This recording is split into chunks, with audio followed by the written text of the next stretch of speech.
আসসালামু আলাইকুম ভাই ও বোনেরা, আপনারা সবাই ভালো আছেন? আমরা ভালো আছি।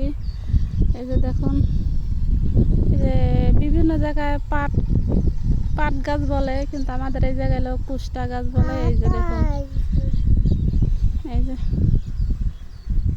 কেবল এই যে বড় বড়ই হয়েছে, মানে অন্য অন্য জায়গায় খাওয়ার মতো হয়েছে আর কি। আর এই জায়গা হলো অনেক বড় হবে। এই যে দেখুন, অনেক বড় মাঠ। প্রায় প্রায় জায়গায় এলো কুষ্টা বোনা। ওই যে ও মিন্দে হলো মরিচ বুনিয়েছে, ওই যে নেট দিয়ে ঘেরা। দেখুন,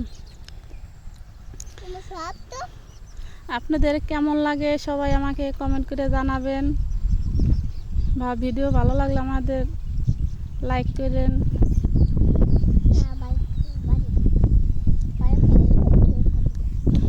জানাইয়েন আমাদের, কমেন্ট করবেন কীরকম হয় ভিডিও, তাহলে আরও সার করে মাঠে এসে আপনাদেরকে দেখাবো।